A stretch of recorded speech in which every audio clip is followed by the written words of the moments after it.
بسم اللہ الرحمن الرحیم۔ السلام علیکم ورحمۃ اللہ وبرکاتہ۔ عزیز طلبہ، امید ہے آپ سب خیریت سے ہوں گے۔ آج ہم اردو کا جو چیپٹر شروع کرنے جا رہے ہیں اس کا عنوان ہے پاکستان کے موسم۔ بہت ہی انٹرسٹنگ چیپٹر ہے، بہت ہی معلومات والا چیپٹر ہے، آپ کو بہت سی معلومات فراہم ہوں گی اس میں، تو آپ شوق سے اس کو پڑھیں اور آپ کو اس سے بہت زیادہ فائدہ ہوگا۔ تو آئیے بلا تاخیر شروع کرتے ہیں۔ چیپٹر کا عنوان ہے، سبق کا عنوان ہے پاکستان کے موسم۔ ہم شروع کرنے لگے ہیں۔ اللہ تعالیٰ کے اپنی مخلوقات پر بے شمار احسانات ہیں، ٹھیک ہے؟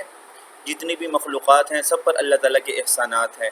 انسان صرف ایک مخلوق ہے، اس کے علاوہ اور جتنی بھی مخلوقات ہیں سب پر اللہ تعالیٰ کے بے شمار احسانات ہیں۔ ان مخلوقات میں جانور بھی ہیں، پرندے بھی ہیں، حشرات بھی ہیں، کیڑے مکوڑے، ہر قسم کے مختلف ہزاروں قسم کی مخلوقات ہیں۔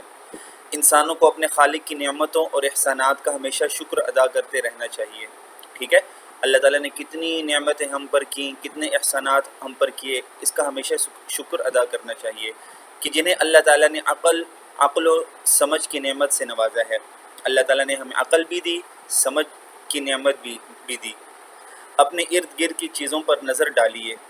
ہم ارد گرد کے ہمارے جو ارد گرد کی چیزیں ہمیں ان پر نظر ڈالنی چاہیے۔ مثلاً دیکھیں، دالیں، سبزیاں، اناج سے مراد یعنی غلہ جات، گندم، چاول، طرح طرح کے پھل، پھول، درخت، پودے، یہ سب نعمتیں اللہ تعالیٰ نے انسان کے لیے پیدا کی ہیں۔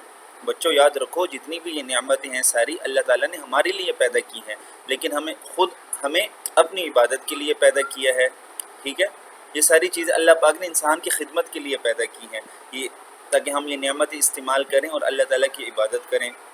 ان نعمتوں کی پیدائش اور افزائش کے لیے مختلف موسم اور اراضی کی مختلف قسمیں بنائی ہیں۔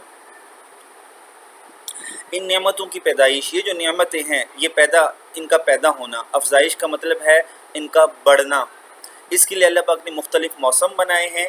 اور اراضی ارض کی جمع ہے، اور ارض کا مطلب ہوتا ہے زمین، تو اراضی کا مطلب ہے زمینیں، یعنی مختلف زمینیں اللہ پاک نے بنائی ہیں۔ زمینوں کی مختلف قسمیں اللہ پاک نے ان نعمتوں کی پیدائش اور افزائش کے لیے بنائی ہیں۔ مثلاً آپ کو مثال دے رہے ہیں، آم اور کھجور کو میٹھا اور رسیلا بنانے کے لیے گرم موسم بنایا۔ اب مختلف موسم آپ کو بتا رہے ہیں، ایک موسم گرم بھی ہوتا ہے، تو آم اور کھجور جو کہ بہت میٹھے ہوتے ہیں اور ان میں بہت رس ہوتا ہے، ٹھیک ہے، ان کے لیے گرم موسم بنایا۔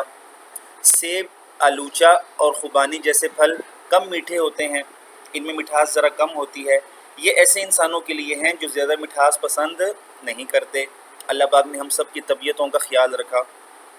زیادہ مٹھاس پھلوں میں حدت سے پیدا ہوتی ہے، یعنی مٹھاس پھلوں میں کیا ہوتی ہے؟ حدت، یعنی گرمی سے پیدا ہوتی ہے، اس لیے یہ جو آم ہو گیا اور کھجور ہو گئی، یہ گرمی میں ان کی پیداوار ہوتی ہے۔ اور تھوڑی مٹھاس کے لیے معمولی گرمی کی ضرورت ہوتی ہے۔ یہی وجہ ہے کہ سیب اور خوبانی وغیرہ سرد پہاڑی علاقوں میں ہوتے ہیں، ٹھیک ہے؟ سیب اور خوبانی چونکہ زیادہ میٹھے نہیں ہوتے، لہٰذا یہ جو سرد ٹھنڈے علاقے ہوتے ہیں، پہاڑی علاقے ہوتے ہیں، ان میں ہوتے ہیں۔ اللہ تعالیٰ نے پاکستان کو 4 موسم عطا کیے ہیں۔ وہ 4 موسم کون سے ہیں؟ موسم گرما، سرما سے مراد سردی، گرما سے مراد گرمی، بہار اور خزاں۔ ہم چونکہ ان موسموں کے شروع سے عادی ہیں، اس لیے ہمیں ان کے تنوع سے مراد ورائٹی، آگے بریکٹ میں اس کا مطلب لکھا ہوا ہے، ٹھیک ہے؟ اس لیے ہمیں ان کے تنوع کی افادیت کا احساس نہیں ہے۔ بیٹا کہنے کا مطلب یہ ہے کہ ہمیں اللہ پاک نے بچپن ہی سے، ہم پیدا ہوئے ہیں تو ہم یہ 4 موسم دیکھ رہے ہیں۔ اب اس میں کیا فائدے ہیں 4 موسموں میں، ان کی ورائٹی میں؟ ہمیں ان کی افادیت کا، ان کے فائدے کا احساس نہیں ہے، کیونکہ جو چیز انسان کو گود میں مل جاتی ہے، پیدائش سے مل جاتی ہے، اس کو احساس نہیں ہوتا۔ آگے آپ کو بتا رہے ہیں کہ اس میں کتنے فوائد ہیں، یہ موسم جو تبدیل ہوتے ہیں ہمارے ملک میں، اللہ پاک نے کتنی بڑی نعمت دی، اس کا آپ کو احساس دلا رہے ہیں۔ لیکن یہ ہم آج کے سبق میں نہیں پڑھیں گے، یہ ہم کل کے سبق میں پڑھیں گے، اس لیے آج تک کے لیے اتنا ہی، اجازت دیجیے۔ السلام علیکم ورحمۃ اللہ۔